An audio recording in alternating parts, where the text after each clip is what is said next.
شخص کا، ایک انسان کا کیا رویہ ہوگا اس کو بیان فرمایا۔ آیت نمبر 15 سے اللہ تعالیٰ جہنم کے حوالے سے بیان فرما رہے ہیں، کلا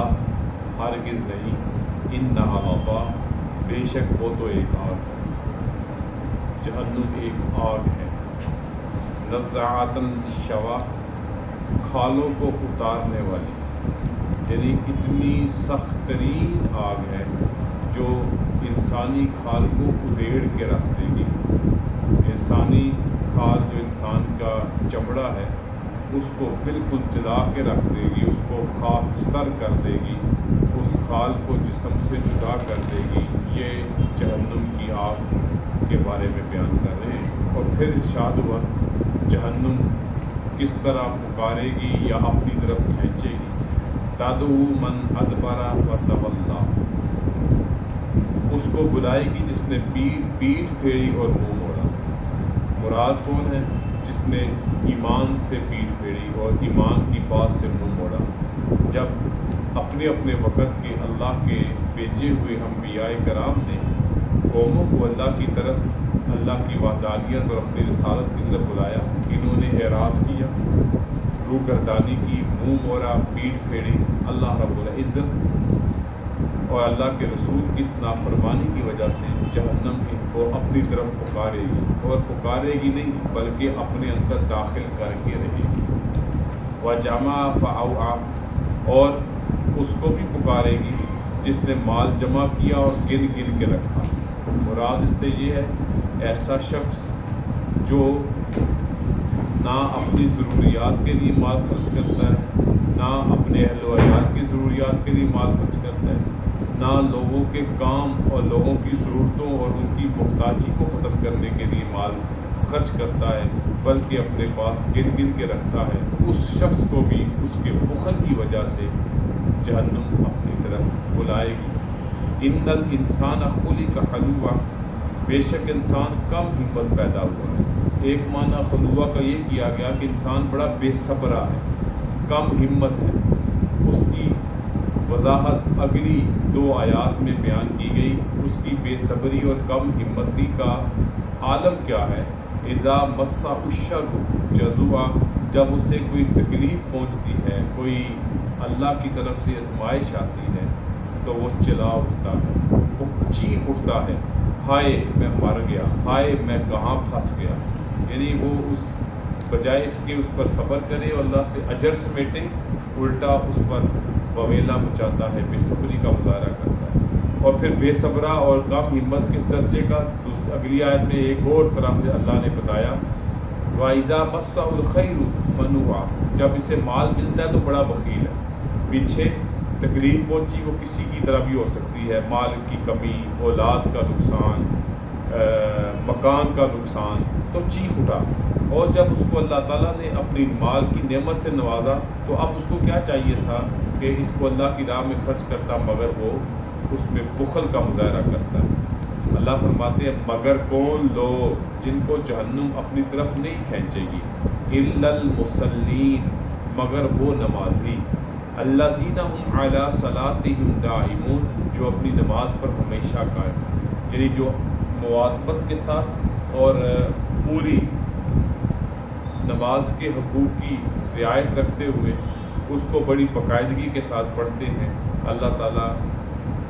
ان کے ساتھ یہ رحمت کا معاملہ کریں گے کہ جہنم ان کو نہیں بلائے گی، اور پھر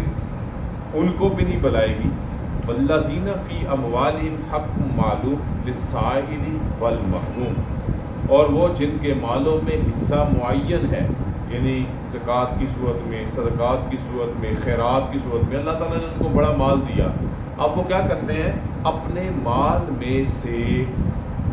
للسائل والمحروم، سوال کرنے والے پر بھی خرچ کرتے ہیں اور غیر سائل پہ جو سوال نہیں کرتا لیکن یہ سمجھتے ہیں کہ اس کی ضرورت ہے، وہ سفید پوش ہے، اس کے اخراجات پورے نہیں ہوتے،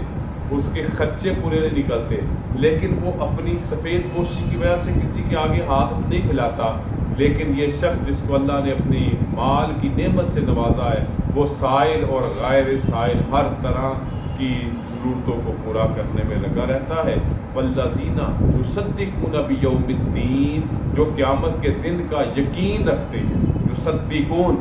تصدیق کرتے ہیں، انہیں یقین ہے۔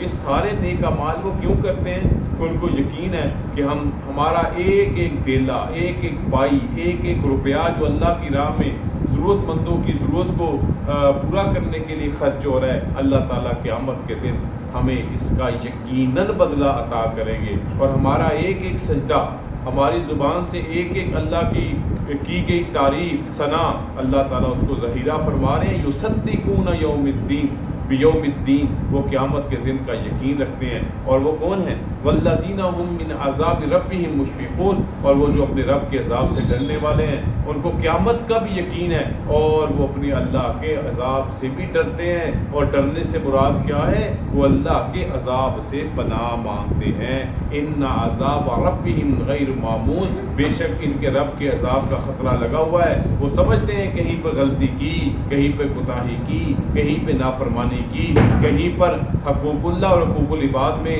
کمزوری دکھائی، یقیناً اللہ کا عذاب کا خطرہ ان کے ساتھ جڑا ہوا ہے۔ اور پھر اللہ نے فرمایا وہ کون لوگ ہیں جو جہنم سے دور کیے جائیں گے اور جہنم کی آگ میں داخل نہیں کیے جائیں گے، ان کی یہ بھی صفت ہوگی والذین هم لفروجهم حافظون، جو اپنی شرمگاہوں کی حفاظت کرنے والے ہیں، یعنی بے حیائی اور فحاشی نہیں کرنے والے، الا علی ازواجہم۔ اللہ نے فرمایا وہ کون لوگ ہیں جو جہنم سے دور کیے جائیں گے اور جہنم کی آگ میں داخل نہیں کیے جائیں گے، ان کی یہ بھی صفت ہوگی والذین هم لفروجہم حافظون، جو اپنی شرمگاہوں کی حفاظت کرنے والے ہیں، یعنی بے حیائی اور فحاشی نہیں کرنے والے، الا علی ازواجہم، مگر صرف اپنی بیویوں کے ساتھ معاملہ کرتے ہیں، او ما ملکت ایمانہم، یا جو ان کی لوٹیاں ہیں جن کے وہ مالک بنائے گئے ہیں، وَإِنَّهُمْ غَيْرُ مَلُومِينَ، اور بے شک انہیں کوئی ملامت نہیں، یعنی کہ اس طرح کے کاموں میں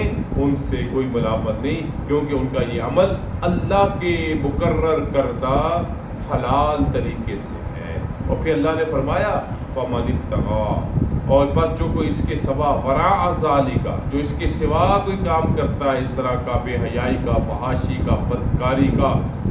فَأُولَٰئِکَ هُمُ الْعَادُونَ، سو وہی لوگ حد سے بڑھنے والے ہیں، وہ اللہ کی حدود کو توڑنے والے ہیں، اللہ کی حدود میں سرکشی کرنے والے ہیں، یقیناً ان کی اللہ تعالیٰ پکڑ فرمائیں گے۔ اور پھر فرمایا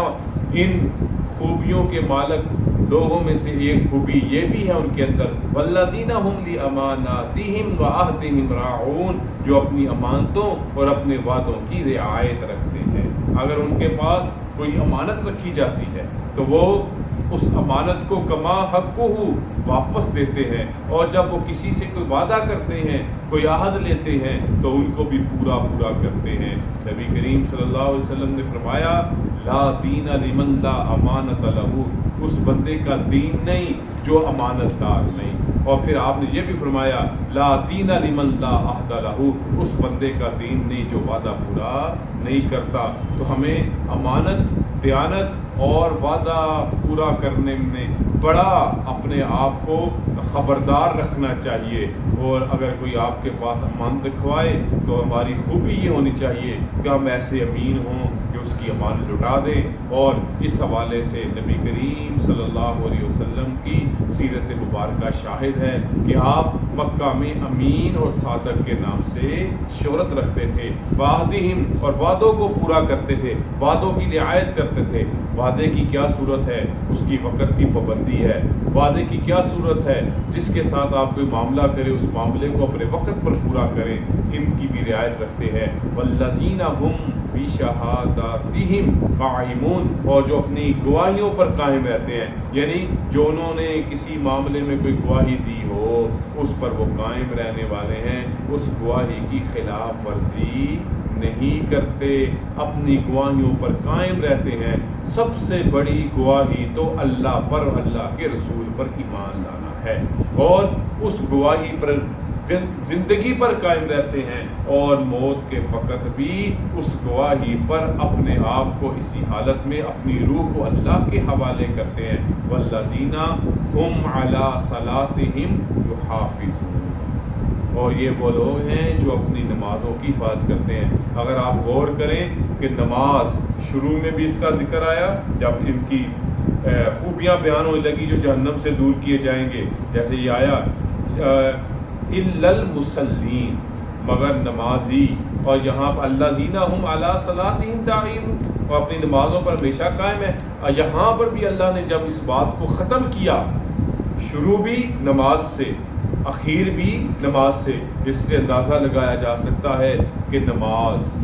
کی پابندی، نماز کو قائم کرنا،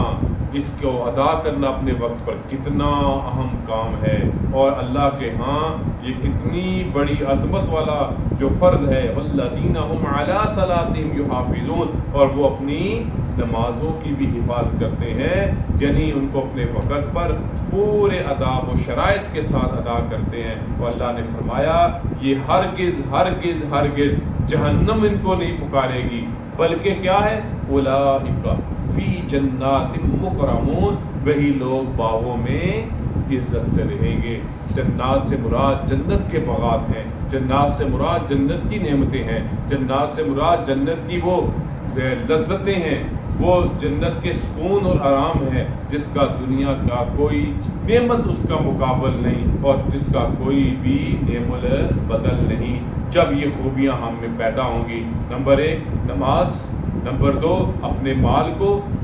ہر طرح سے اللہ کی راہ میں خرچ کرنا، قیامت کے دن پر ایمان لانا، اور پھر اپنے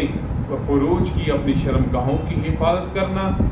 اپنے وعدوں اور امانتوں کو اس کی حفاظت کرنا، اپنی گواہیوں پہ قائم رہنا، اور پھر اللہ نے دوبارہ بیان کیا نمازوں کی حفاظت کرنا، اور پھر کیا نتیجتاً فرمایا یہ جہنم سے تو دور ہیں ہی،